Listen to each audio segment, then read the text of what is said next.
Mucho gusto, yo soy Rubén Salvador Núñez Ibarra y voy a presentar mi tema El arte reflejado en la poesía de Federico García Lorca. Yo soy alumno de la Universidad Autónoma de Baja California Sur en la licenciatura de Lengua y Literatura y este trabajo va enfocado hacia la materia Literatura Española del siglo XX. Dando un resumen del contenido, vamos a ver en esta presentación una breve semblanza de la biografía del autor junto con algunos de sus datos personales de vida y muerte, la generación del 27 y su importancia.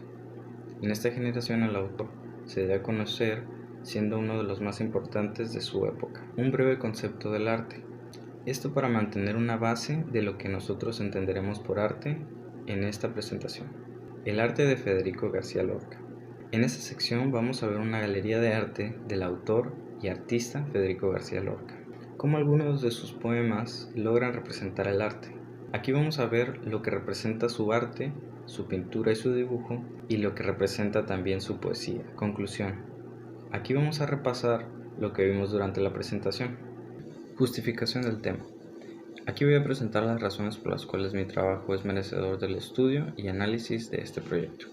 El autor, Federico García Lorca, nació en España en junio de 1898 y murió en agosto de 1936. Fue principalmente poeta, dramaturgo y prosista, además de artista y pintor.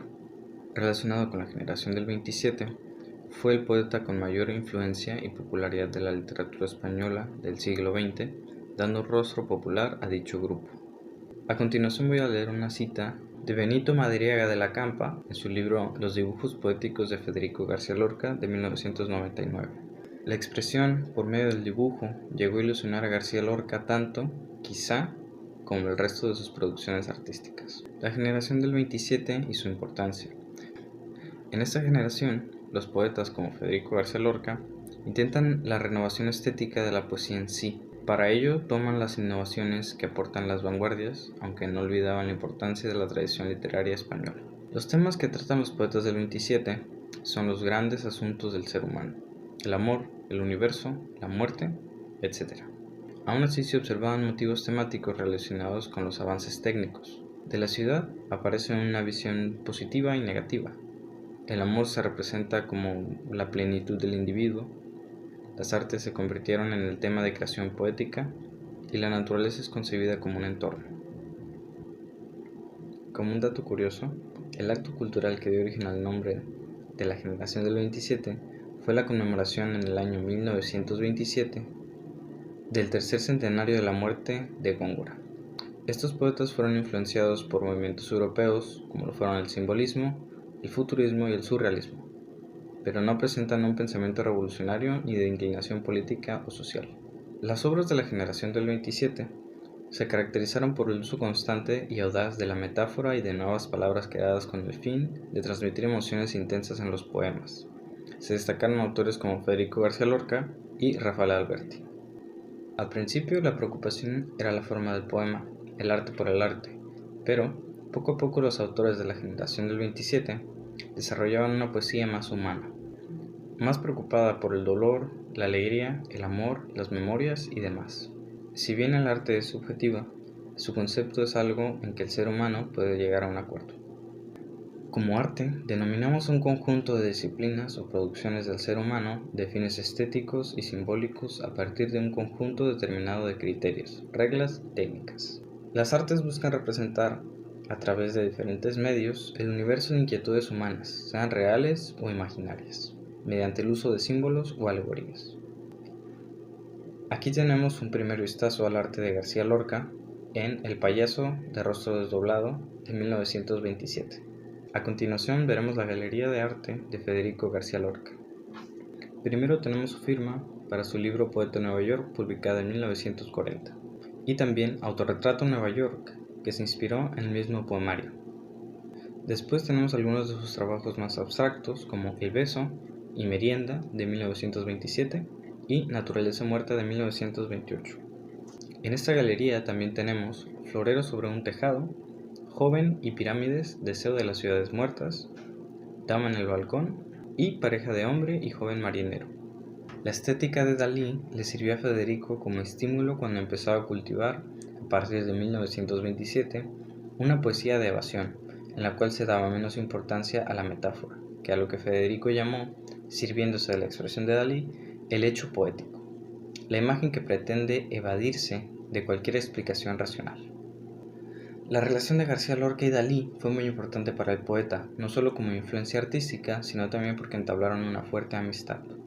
Ahora en pantalla se muestran algunos de sus trabajos más minimalistas, los cuales representan a su persona, sus otras cualidades artísticas, incluso un retrato de su compañero poeta Walt Whitman. Su arte poético. La poesía de García Lorca ha llegado a ser descrita como introspectiva, específica, delicada, musical, rítmica, natural y sentimental.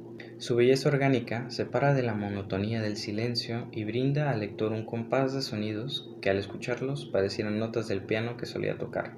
Asimismo, esas notas se traducen a algunas de sus pinturas, cuyos dibujos parecen fluir de manera poco agraciada con líneas delgadas al son de la música. Las imágenes más características son la luna, floreros con peces, con flores, con frutas, figuras con llanto o sin llanto, rostros con desdoblamiento, marineros, damas, así como la repetición de un animal fabuloso relacionado con sus autorretratos. Esta fue una cita de Ana Maya Linares Rivas, de su libro Leyendo dibujos de Federico García Lorca de 1998.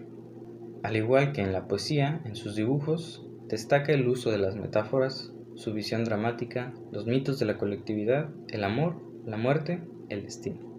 Arte de portada. Vale la pena mencionar que su arte también ha servido como una ventana hacia su obra literaria a modo de portadas de sus libros. Este estilo artístico encapsula también el estilo poético de García Lorca. Autor y artista. Federico García Lorca, hombre polifacético, dedicó parte de su tiempo al dibujo y la pintura, elaborando personalmente los carteles de cada una de sus obras teatrales, y bosquejando escenas de su vida y de los que vivían a su alrededor. Dibujaba para expresar lo que sentía, lo que veía en la vida y en el paisaje. Con los dibujos ilustraba cartas y poemas, además de usarlos con dedicatoria como regalo para sus amigos. Sus dibujos se caracterizan por ser personales y diferentes en estilo, aunque a veces también aparecen imágenes repetidas, algunas casi iguales o con el mismo valor simbólico. Aquí podemos ver una fotografía sobredibujada de Federico García Lorca, de 1927. Conclusión. El arte, viniendo desde la pintura, el dibujo o la poesía, es una forma expresiva implantada en el ser humano que en raras ocasiones sale al mundo en todas sus formas de parte de uno solo artista, como lo es en este caso Federico García Lorca. Pienso que es muy interesante lo que el autor intentaba transmitir con ambos medios de arte, puesto que se nota su pasión y detalle dentro de las visiones que proyecta en sus obras. Es entonces una afirmación atinada el decir que el dibujo y la poesía de Federico García Lorca está más que entrelazada. Son ambas caras de una moneda que se complementan y son reflejadas una en la otra. Justificación. Si bien se han publicado obras enfocadas al arte y literatura de Federico García Lorca, entre ellas Leyendo dibujos de Federico García Lorca, de Ana Maya Linares Rivas, y Los dibujos poéticos de Federico García Lorca, de Benito Madariaga de la Campa, en 1998 y 1999 respectivamente. Me parece muy oportuno actualizar los referentes y las interpretaciones desde un punto de vista moderno y actual. Es entonces importante revitalizar lo que se ha dicho y aportar nuevas perspectivas sobre lo que el autor trataba de expresar por medio de estas dos artes. De este modo, la poesía y el arte del autor seguirán siendo relevantes dentro del ámbito de divulgación, así como de la conciencia colectiva de quien lea mi trabajo. En esta parte final vamos a analizar las fuentes de consulta. Primero, dos libros del autor: Poemas del Cante Jondo y otros, edición del 2006, y Romancero Gitano, edición del 2017. Después los libros ya mencionados como Los dibujos poéticos de Federico García Lorca, del autor Benito Madariaga, de 1999, y Leyendo dibujos de Federico García Lorca, de Ana Maya Linares Rivas, de 1998. Luego tenemos una biografía de Federico García Lorca, donde encontré los datos personales de vida y muerte, así como también sus relaciones con algunos otros poetas y artistas. Estas últimas fuentes fueron en línea y son referentes a El significado del arte, La generación del 27 y ¿Qué es en la pintura la poesía? Bueno, esta fue mi presentación de El arte reflejado en la poesía de Federico García Lorca. y agradezco su atención. Muchas gracias.